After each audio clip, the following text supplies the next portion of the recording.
하나님께서 주시는 은혜의 말씀은 출애굽기 19장 1절에서 6절까지 말씀입니다. 출애굽기 19장 1절에서 6절 말씀 함께 봉독하시겠습니다.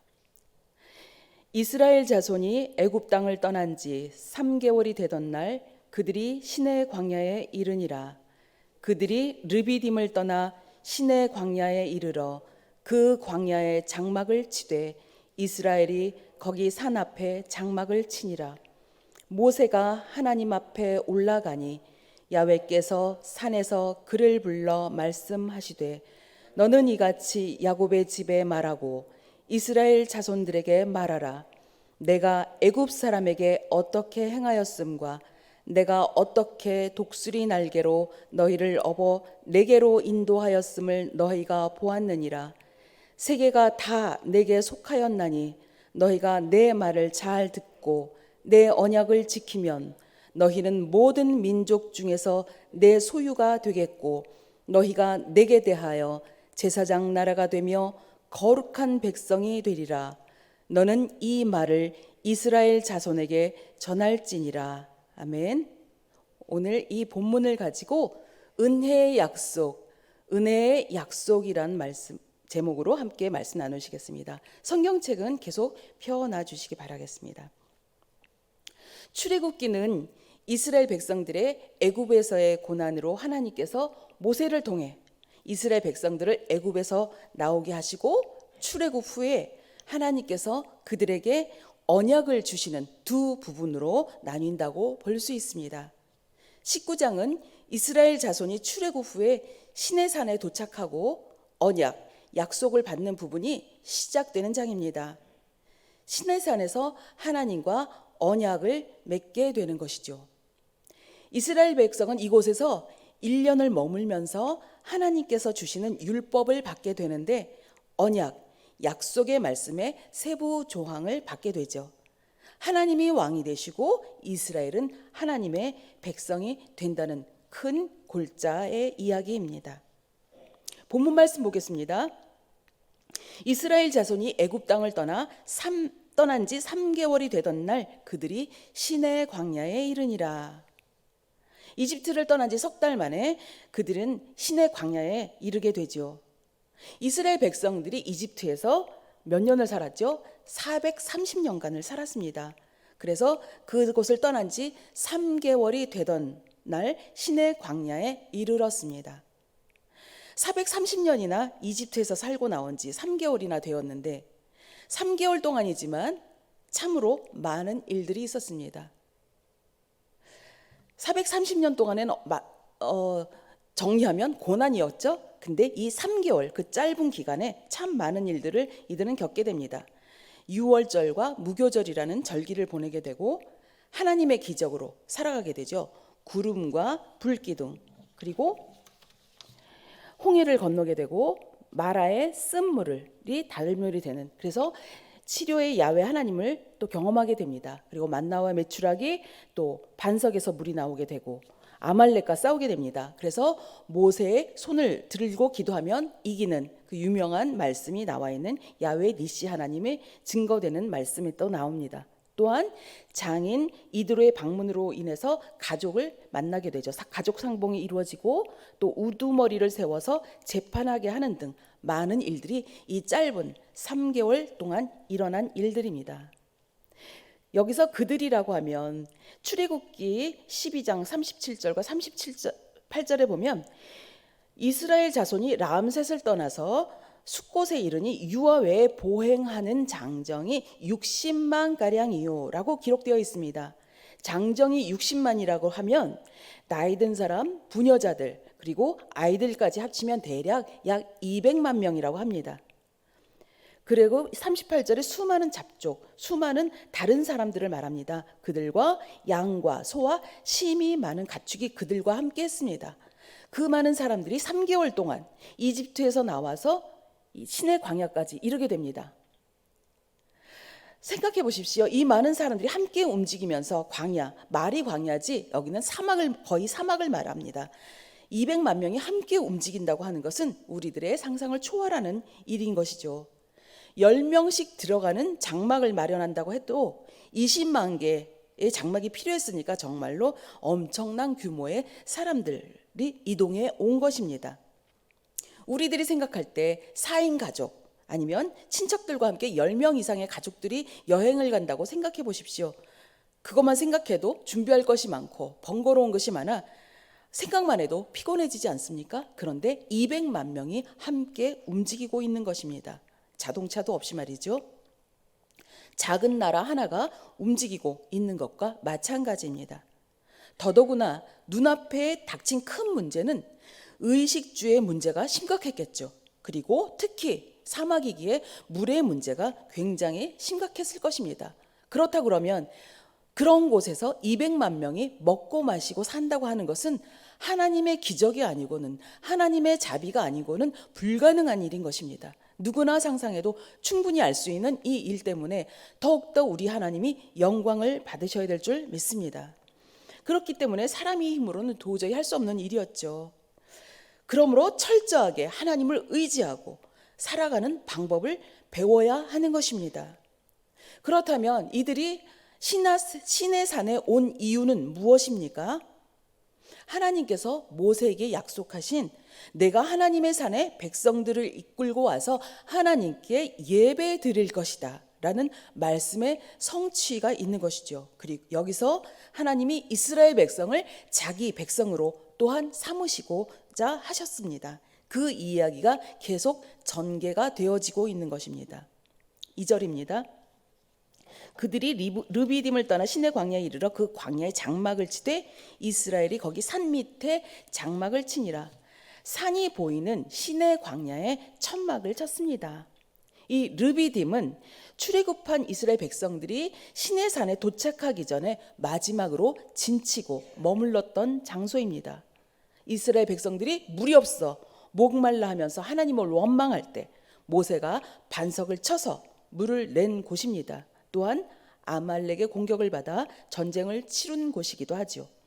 또한 분쟁 판결을 위해 재판관을 임명한 장소이기도 합니다. 이 시내산은 나중에 신명기에서 호렙산이라고도 합니다. 여기서 모세가 미디안에서 광야 생활을 하던 도중에 이 시내산에서 하나님의 음성을 듣고 지도자의 소명을 받았죠.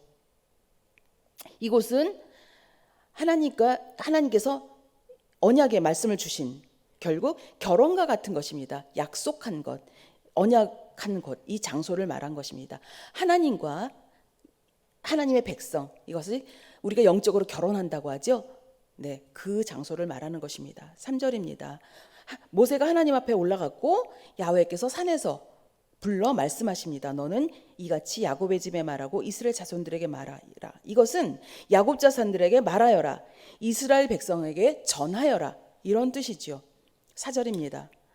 4절부터 내용이 조금 더 깊이 가는데 잘 보시기 바랍니다.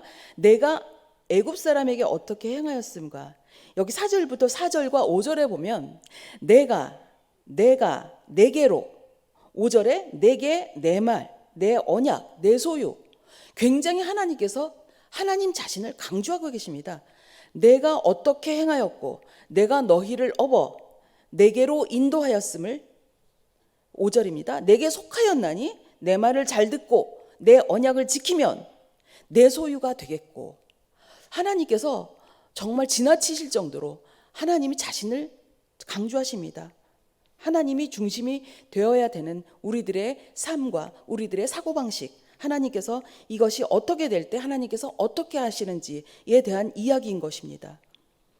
그래서 4절에 너희 모두는 내가 이집트 백성에게 한 일을 다 보았다. 그리고 독수리가 날개로 새끼를 실어 나르듯이 내가 너희를 어떻게 나에게 데리고 왔는가도 보았다라고 하는 이 말씀인 것입니다. 불과 3달 전만 해도 이스라엘 백성들은 이집트에 있었죠. 이집트에 있으면서 하나님께서 10가지 재앙을 이집트 사람들에게 주시는 것을 확실히 눈으로 보았습니다. 그 반면에 하나님께서 이스라엘 백성들은 이집트 사람들과 반대로 구분하셔서 보호하시는 것도 보았습니다. 어린 양의 피로 인해서 이스라엘 백성들은 유월함을 받게 되죠. 그래서 하나님께서 그들의 백성들을 살리십니다. 독수리 날개로 너희를 업어. 여기에는 많은 뜻이 있겠죠. 독수리가 자기 그 새끼를 훈련할 때 떨어뜨렸다가 땅바닥에 떨어지기 전에 날갯짓 하다가 떨어지기 전에 받는다고 하죠. 그 훈련을 계속하면서 그 날개의 힘을 얻는다고 합니다. 하나님께서는 그 이스라엘 백성들에게 그러한 훈련을 하셨던 것이고, 어려운 훈련이지만 거의 죽기 직전의 훈련이죠. 독수리 새끼도 자기가 죽을 것이라고 생각했을지는 모릅니다. 그렇지만 그 직전에 그 어미 독수리가 받고 계속 그 훈련하여 나중에 창공을 멀리 날아가는 그런 어미 독수리의 그 힘 있는 날개가 되는 것이죠. 그것처럼 이스라엘 백성을 그렇게 훈련하셨고, 또 그것이 또한 저희들에게 또한 그렇게 동일한 은혜를 주신 줄 믿습니다. 하나님께서는 이렇게 훈련하셨고, 또한 어떻게 도우시는지 또한 하나님께서는 기억나게 하셨습니다. 5절입니다. 세계가 다 내게 속하였나니 너희가 내 말을 잘 듣고 내 언약을 지키면 너희는 모든 민족 중에서 내 소유가 되겠고.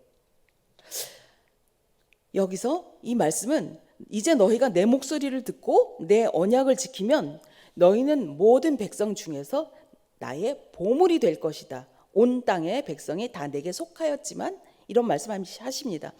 온 땅의 이스라엘 백성뿐만이 아니라 온 땅, 온 세계가 모두 하나님의 것인 줄 믿습니다. 아멘.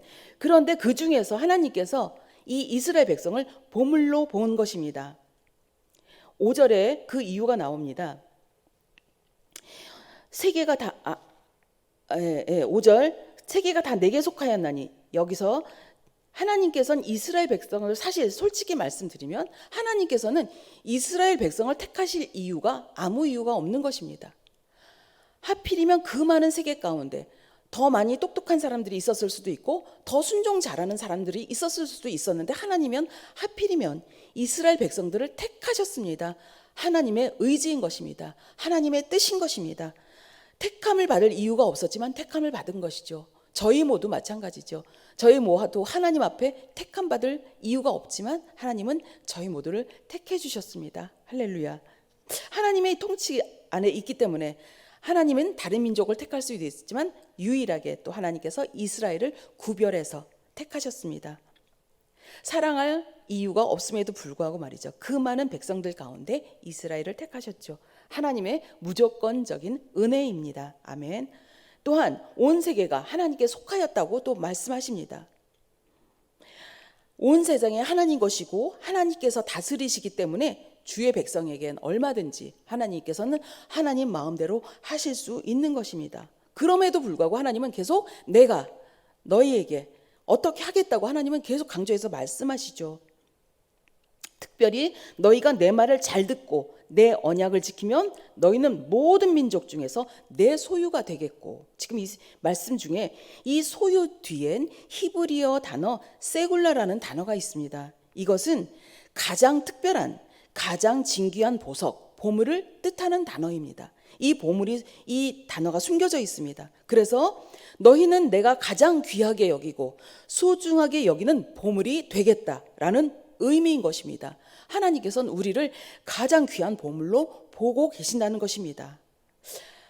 그래서 아무리 조상들로부터 그 하나님에 대한 교육을 받았고 또 하나님에 대해 은혜를 받았을지 모르지만 이집트에서 430년이라는 동안 종살이를 했고 노예 생활을 하던 이스라엘 백성들, 이 사람들에게는 그 긴 기간 동안에 어쩌면 아는 것이 별로 많지 않아졌을 것이라고 생각이 되어지고, 또한 물질적으로 당연히 가진 것이 없는 백성들인 것이죠.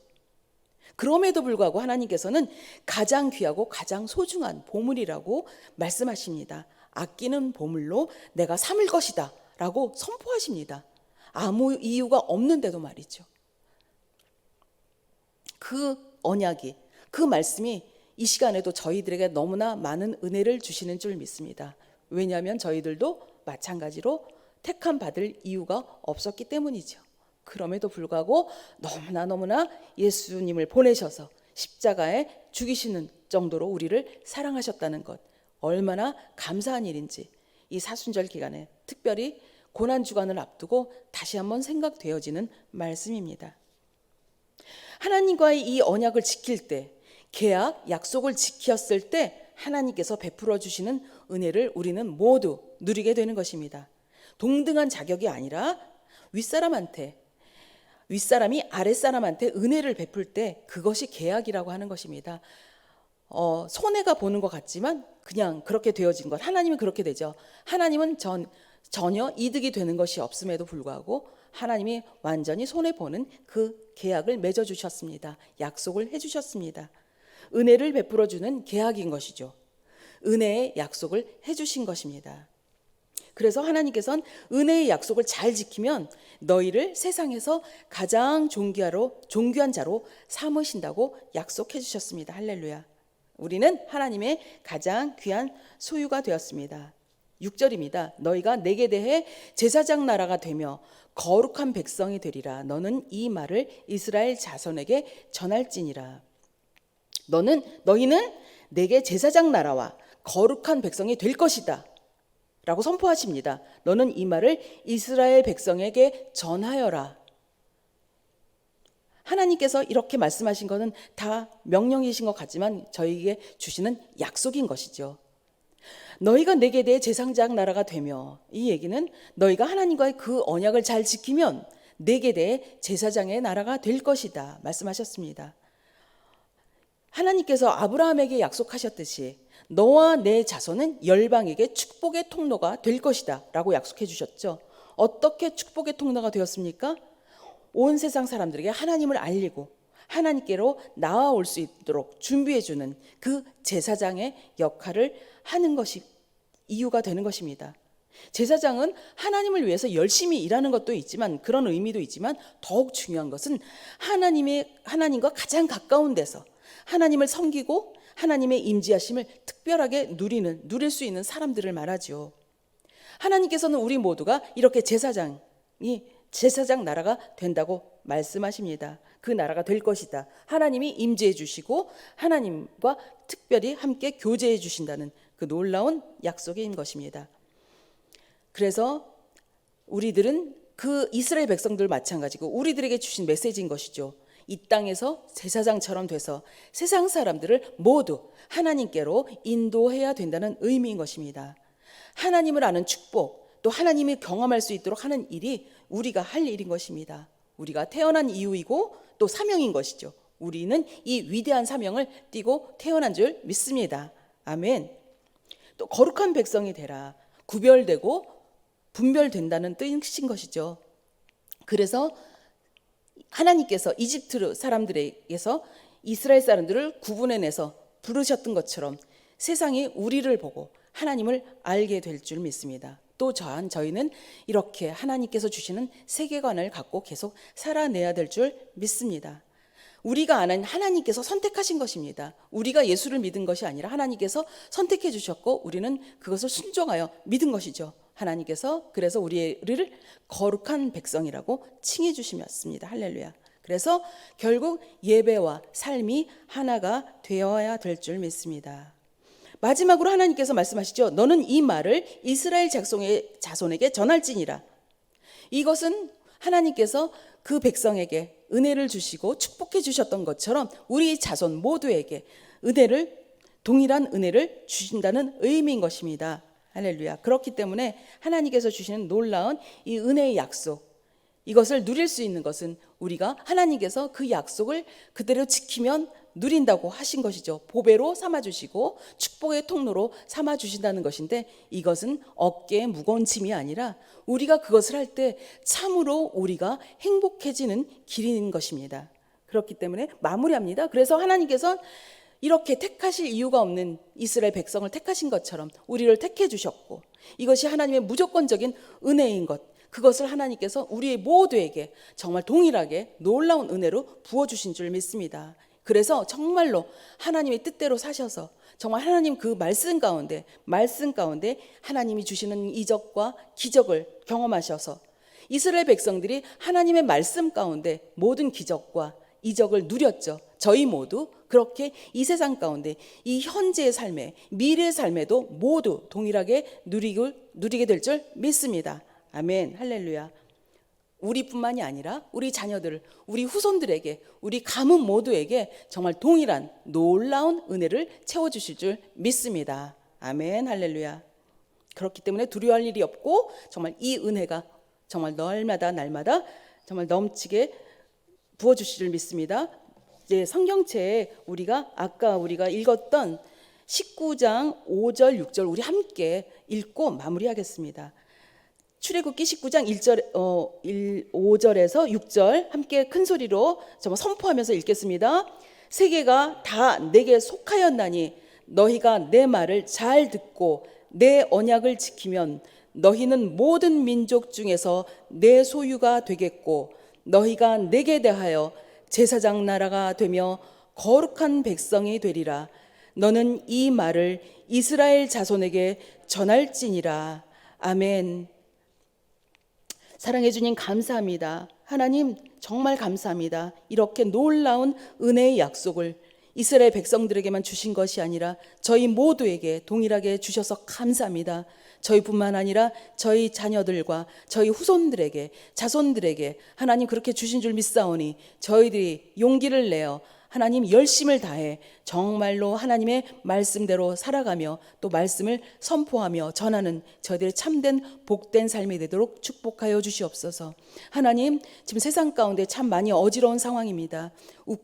우크라이나가 많은 어려움을 겪고 있사오니 빨리 전쟁을 종식시켜 주시고 하나님 특별히 저희 나라 아버지 강원도에서 주님 아버지 산불로 인하여 터전을 잃어 주님 고통받고 있는 영혼들이 있사오니 하나님 이 계기를 인하여 하나님을 만날 수 있는 계기가 되게 하시고 하나님 구원받는 이 땅에선 고통받는 것처럼 보이지만 하나님 말씀의 가운데 하나님께서 증거하신 것처럼 그 고통이 저희들에게 천국의 구원을 주신 줄 믿사오니 동일한 은혜를 부어주시옵소서. 하나님 저희들에게 삶이라는 주님 축복을 주신 주님 하나님 건강을 몸으로 회복시켜 주시고 아버지 영혼 머리부터 발끝까지 예수의 보혈로 덮어 주시옵소서. 그래서 악한 사탄막이 절대로 틈타지 못하게 하시며 정말 거룩한 나라 제사장의 나라처럼 살아나게 하시고 정말 거룩한 백성 되게 분별되어 살아내는 그래서 하나님의 삶이 저희들을 통해 드러나게 하시고 하나님께 온전한 영광을 돌릴 수 있도록 축복하여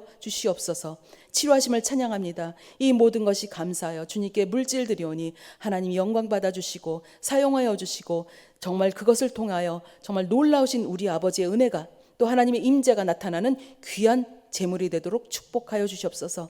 하나님께 또 인터넷을 통해 이 성전에 하나님 앞에 머리 숙여 기도하는 모든 아버지 하나님 우리 사랑하는 백성들 하나님께도 놀라운 은혜로 더욱더 부어주시고 예수의 피로 덮어주시고 하나님 정말 하나님께서 주시는 축복 정말 영적인 축복을 하나도 놓치지 않아 정말 말씀 그대로 영혼이 잘된 같이 범사가 잘되고 강건한 놀라운 축복을 정말 하나님의 은혜의 약속을 모두 받아 누리는 정말 귀한 우리 모두가 되도록 함께 하시고 축복하여 주시옵소서. 함께 하신 아버지께 감사드리며 우리 구주 예수님의 이름으로 기도드립니다. 아멘.